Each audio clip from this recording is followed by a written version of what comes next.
Well, on the eve of voting in Maharashtra, the BJP is also stepping up the attack on the Mahavikas Aghadi and its alliance partners, accusing the bloc of going all out for the Muslim vote. The BJP spokesperson Shehzad Poonawalla has posted a picture of the Maharashtra Samajwadi Party chief Abu Azmi with the controversial preacher Mufti Salman.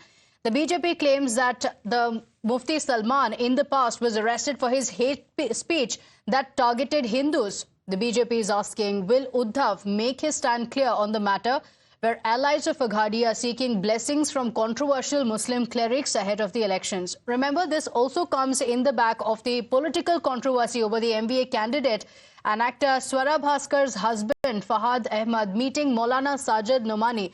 What's raising eyebrows is also the fact that during his meeting with the hate preacher Mufti Salman, the SP MLA Abu Azmi assured him that if he comes to power, he will ensure that those who make blasphemous remarks get booked under stringent anti-terror laws of UAPA. Here's what Abu Azmi told the cleric when he met him.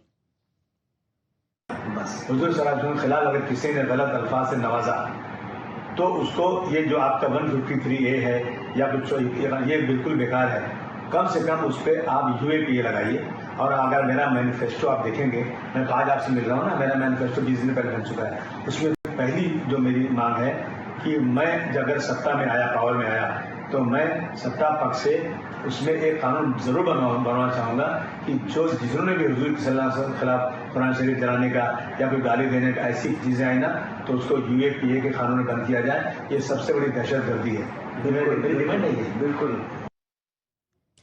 Now, when Times Now questioned SP's Abu Azmi over his meeting with Mufti Salman Azhari, he not just defended the meeting but also said that all cases filed against Mufti Salman are false cases. Shockingly, the Samajwadi Party leader also defended Maulana Sajid Nomani's controversial boycott call. The Muslim cleric had recently said that Muslims who vote for the BJP must be boycotted. With nearly few hours remaining, a fresh flashpoint is seen into the state of Maharashtra, wherein one video is circulating, which was posted earlier by Abu Azmi and later was viral by BJP leaders. Now, allegations are coming in that Samajwadi Party leader and the Mahavikas Aghadi alliance partner, Mr. Abu Azmi, is all out for vote jihad. Sir, आपसे जानना चाहेंगे, आपके ऊपर बेहद गंभीर आरोप लग रहे हैं। महज कुछ घंटे बचे हैं चुनाव शुरू होने में। इस तरीके की एक आप वीडियो में नजर आ रहे हैं, जो एक कंट्रोवर्शियल क्लेरिक हैं, मुस्लिम धर्मगुरु हैं, उनके साथ आप का कुछ चर्चाएं करते नजर आ रहे हैं। ये वही धर्मगुरु हैं जिन्होंने गजवाए हिंद जैसी जो बात है वो की है। अब बीजेपी आप पर आरोप लगा रही है कि आप वोट जिहाद कर रहे हैं, धर्म के आधार पर वोट मांग रहे हैं। ऐसा बिल्कुल नहीं है। मौलाना साहब को ज़बरदस्ती पकड़ा गया था, उनकी कोई गलती नहीं है। उनको कोर्ट ने बेल भी दिया। कई जगह पे एक ही केस में, एक ही स्पीच में कई जगह पे केस किया गया, हर जगह से बेल मिली, लेकिन उन्होंने गुजरात का जो कानून है डिटेंशन का, उसमें डाल दिया। 8.5 महीना जेल में रहे, कोई गलती नहीं। सुप्रीम कोर्ट पहुंचे, सुप्रीम कोर्ट ने कहा कि ये हेट स्पीच नहीं, इनको छोड़ दिया। तो ये जबरदस्त, जिस तरह बिल्किस बानो को गुजरात में इंसाफ नहीं मिला तो उसको महाराष्ट्र में केस चलाना पड़ा और महाराष्ट्र में उनको सज़ा हुई, उम्र कैद हुई, लेकिन उसके बाद भी गुजरात सरकार ने उनको छोड़ दिया।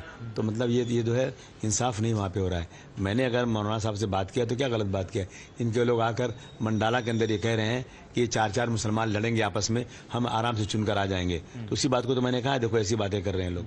लेकिन सर, सवाल ये खड़ा होता है कि इससे पहले हमने देखा कैसे नोमानी साहब महाविकास अघाड़ी को अपना समर्थन देते हैं, तो इसके बाद आप एक बार फिर से एक विवादित धर्मगुरु के साथ बैठे नजर आते हैं। चर्चाओं में आप कहते हैं कि अगर हमारी सरकार आती है तो हम UAPA के तहत कार्रवाई करेंगे उन लोगों के खिलाफ। एक विवादित आदमी जिसने हुजूर सल्लल्लाहु अलैहि वसल्लम के खिलाफ बातें किया, उसको जेल जाने के बजाय मुख्यमंत्री बैठ के उनसे कहते हैं कि आपको कुछ नहीं होगा, मैं आपके साथ हूँ। ये विवादित बात नहीं है। मैं कह रहा हूँ कि जितने भी धर्म हैं, मैं किसी एक धर्म की बात नहीं कर रहा हूँ। हुजूर सल्लल्लाहु अलैहि वसल्लम हो, देवी देवता हो, कुरान शरीफ हो, या बाइबल हो, या डॉक्टर भीमराव अम्बेडकर हो, या श्री छत्रपति शिवाजी महाराज हो, इन सब लोगों के खिलाफ यदि किसी ने कुछ हेट स्पीच किया तो उन्हें सीधे UAPA में डालो। तो इससे देश का 50% जो है लॉ एंड ऑर्डर दुरुस्त हो जाएगा। क्या गलत है ये? जब इसी पूना के अंदर छत्रपति शिवाजी महाराज के माँ के नाम जेम्स लेन ने एक नावल लिखा था और लोगों ने गुस्से में आकर उस उसको जला दिया लाइब्रेरी को, तो आर पाटिल साहब होम मिनिस्टर थे, उन्होंने कहा जेम्स लेन को अमेरिका से लाएंगे, केस चलाएंगे। तो क्या अगर किसी धर्म के खिलाफ होगा, मुसलमान के धर्म के खिलाफ होगा, तो आप कुछ नहीं करेंगे? ये कोई तरीका है कि हम मस्जिदों में घुसकर मारेंगे, कुरान शरीफ नहीं पढ़ने देंगे, मस्जिद का लाउड स्पीकर निकाल देंगे? ये हेट स्पीच नजर नहीं आती क्या? इस पर कार्रवाई नहीं होगी क्या? इस पर कार्रवाई करते नहीं तो हम क्या नहीं बोल सकते? सर, जिस तरह की कहावत है, 2 wrongs does not make 1 right, अगर आप ये आरोप लगा रहे हैं कि बीजेपी इस तरीके की धर्म के आधार पर राजनीति कर रही है, तो क्या ये जस्टिफाइड होगा अगर आप उस वीडियो में बयान दें कि हम सिर्फ जो मुसलमानों के खिलाफ बोलेगा उसके खिलाफ ही यूपी लगाएंगे? हमने ऐसा नहीं कहा, वीडियो में तो ऐसी नजर हम सबके हमने 50 बार कहा है कि किसी धर्म के खिलाफ हो, किसी धर्म के खिलाफ भी हो, उसे यूपी लगना चाहिए। तो आप इस बात से सहमत हैं? क्योंकि आरोप जो लग रहे हैं कि एक धर्म विशेष ही महाविकास अघाड़ी के खिलाफ लोगों को वोट करने के लिए फोर्स कर रहा है, क्योंकि नुमानी साहब कहते हैं कि जो बीजेपी के समर्थन में वोट करेगा उसे बॉयकॉट करे। क्या इसका समर्थन करेंगे आप? बिल्कुल करेंगे, इसलिए करेंगे कि बीजेपी इस देश के संविधान को खत्म कर देना चाहती है। बीजेपी कहती है बुर्का उतार देंगे लोगों का, सीए एनआरसी लाकर लोगों को सर्टिफिकेट चेक करके उनको कैंप में बंद कर देंगे, इस तरह की चीज़ें। बीजेपी कहती है कि मस्जिदों का लाउड स्पीकर उतरेगा। अगर इस तरह की चीज़ें देश में होंगी तो फिर हम तो बोलेंगे ना कि भाई ऐसे लोगों को वोट मत दो।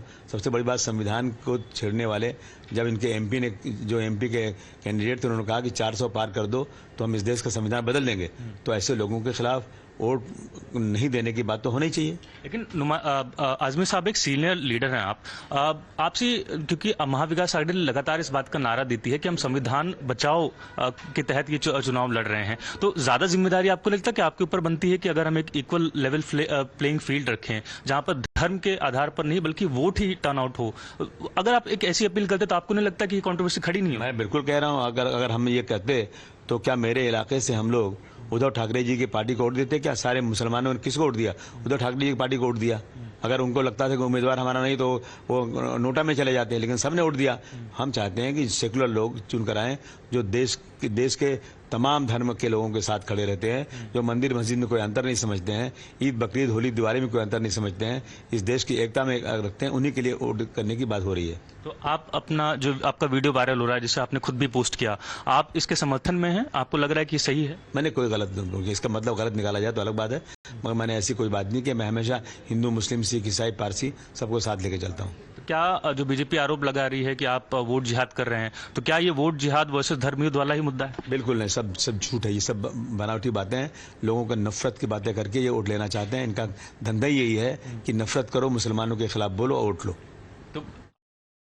My colleague Arunil is joining us on the broadcast with the details. Arunil, the poll rhetoric that we've seen in Maharashtra has of course gone about from being comparisons being made to terrorists, to remarks that have been made with Nomani calling for the boycott of the Muslim voters who have voted for the BJP and whatnot. The latest, of course, also being Abu Azmi, who has met the Muslim cleric. The BJP says this is somebody who has been booked for hate speech. Is this Mohabbat ki dukaan? Is this the politics of change that the opposition speaks of? Take us through the details of the controversy.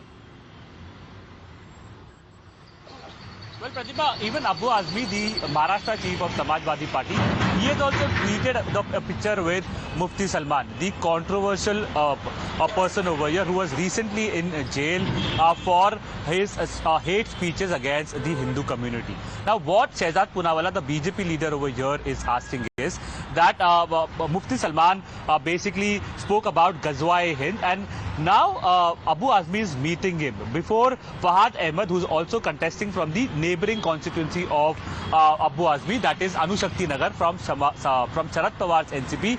He met Sajjad Nomani. Now, Nomani had also asked the Muslims to boycott other Muslims who have been voting for the BJP and the Mahayuti.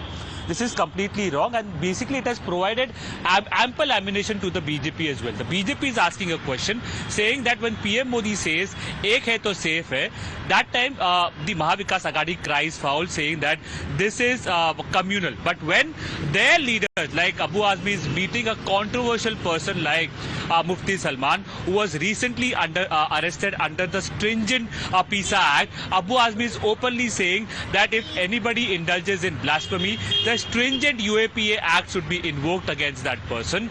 Also, Sajjad Nomani meeting Fahad Ahmed, a candidate from Sharad Pawar's NCP. That time it doesn't become communal. How come is that the case? it provides ammunition to the Mahayuti over here and mounts pressure on Uddhav Thackeray particularly, because Uddhav Thackeray has been doing politics of Hindutva. He is the son of Hindu Hriday Samrat late Bala Sahib Thackeray, and when his partners, that is Abu Azmi or Fahad Ahmed, basically part of the Mahavikas Aghadi, are meeting controversial people related to the minority community, it mounts pressure on Uddhav Thackeray as well. We had seen that several leaders from the Mahavikas Aghadi, be it Raees Sheikh, another MLA from the Samajwadi Party, had asked for a reservation for the Muslim community. He had written a letter to the Mahavikas Aghadi leaders as well, and jointly the MBA basically has agreed to it. In their joint manifesto, the MBA has said that they are inclined towards providing reservation to the Muslim community. Okay, all right. So throughout the course of the campaign in Maharashtra, the BJP has cited multiple examples to accuse the Mahavikas Aghadi of not just appeasing Muslim vote bank, but also enabling vote jihad, as the BJP has called it.